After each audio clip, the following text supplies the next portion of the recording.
Assalamualaikum warahmatullahi wabarakatuh.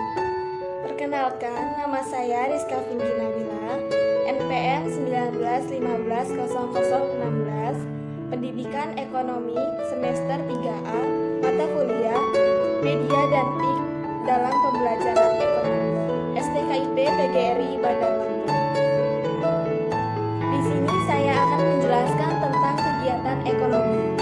Kegiatan ekonomi adalah kegiatan yang dilakukan individu atau kelompok untuk memperoleh barang atau jasa guna memenuhi kebutuhan hidupnya dan saling mentukarkan atau menukarnya dengan uang.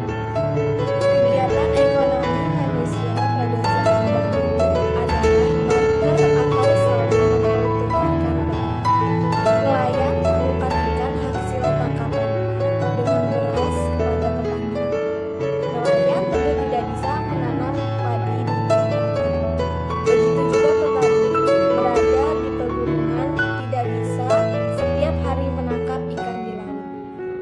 Jadi, pertukaran ikan dan beras membuat petani dan nelayan mendapatkan barang yang diinginkan untuk memenuhi kebutuhan hidupnya. Kini, di era modern, transaksi dilakukan menggunakan mata uang digital tanpa mengeluarkan uang logam atau kertas. Untuk mendapatkan barang dan jasa dilakukan dengan transaksi elektronik. Kegiatan ekonomi dibagi menjadi 3, yaitu pertama, ada kegiatan produksi. Kegiatan produksi adalah segala kegiatan yang menghasilkan barang dan jasa serta menambah nilai guna suatu barang dan jasa tersebut. Petani menanam padi, merawat tanamannya dengan memberi pupuk, memanen padi, kemudian mengolah gabah menjadi beras adalah kegiatan produksi. Kegiatan produksi tidak hanya memproduksi barang saja, tetapi juga guru, pemerintah, dosen, jaksa adalah contoh kegiatan produksi jasa. Yang kedua ada kegiatan distribusi. Kegiatan distribusi merupakan barang dan jasa yang diproduksi harus diantarkan ke pasar atau kepada penggunanya. Beras hasil olahan petani di pedesaan harus dibawa ke kota untuk dimasak penduduk kota. Demikian juga dengan hasil tangkapan nelayan, tentunya harus diantarkan ke pasar. Kegiatan menyalurkan barang hasil produksi ini disebut dengan kegiatan distribusi. Orang, kelompok, atau lembaga yang melakukan distribusi disebut distributor. Yang ketiga ada kegiatan konsumsi. Konsumsi merupakan kegiatan untuk mengurangi suatu nilai guna barang atau jasa. Contohnya, beras hasil produksi petani oleh sebuah keluarga dimasak sebanyak 10 kg dan diolah menjadi nasi. Selanjutnya ada jenis usaha di bidang ekonomi. Yang pertama ada usaha agraris. Usaha agraris bergerak dalam pengelolaan usaha tanah seperti pertanian, perkebunan, perikanan, kehutanan, dan lain-lain. Dalam pengelolaannya, usaha ini berkaitan dengan keadaan alam seperti iklim, cuaca, keadaan tanah, air, dan sebagainya. Selanjutnya ada usaha ekstraktif, yaitu kegiatan mengolah dan mengelola penggalian, mengambil, mengumpulkan kekayaan dari alam yang sudah tersedia seperti pertambangan, pembuatan garam, serta budidaya mutiara. Selanjutnya ada usaha industri.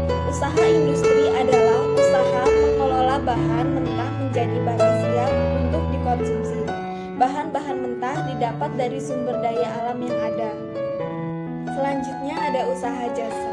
Usaha jasa harus ditunjang dengan usaha seperti jasa angkutan, perbudakan, keuangan, dan lain-lain.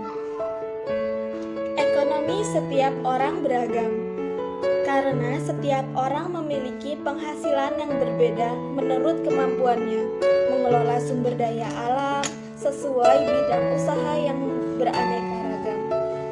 ada banyak hal yang mempengaruhi keberagaman ekonomi di Indonesia. Di antaranya, yang pertama ada keterampilan seseorang, peluang, pekerjaan seseorang, penghasilan, tingkat persaingan dalam mengelola sumber daya alam sesuai bidang usaha yang dimiliki. Globalisasi perekonomian merupakan suatu proses kegiatan ekonomi dan perdagangan ketika negara-negara di seluruh dunia menjadi satu kekuatan pasar yang semakin terintegrasi dengan tanpa rintangan batas teritorial negara. Globalisasi perekonomian mengharuskan menghapus seluruh batasan dan hambatan terhadap arus modal, barang, dan jasa. Ketika globalisasi ekonomi terjadi, batas-batas suatu negara akan menjadi kabur dan keterkaitan antara ekonomi nasional dengan perekonomian internasional akan semakin erat. Globalisasi perekonomian di satu pihak akan membuka peluang pasar produk dari dalam negeri ke pasar internasional secara kompetitif. Sebaliknya, juga membuka peluang masuknya produk-produk global ke dalam pasar domestik.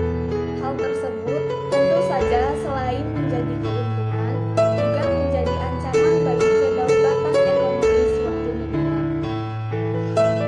Sekian presentasi dari saya tentang kegiatan ekonomi.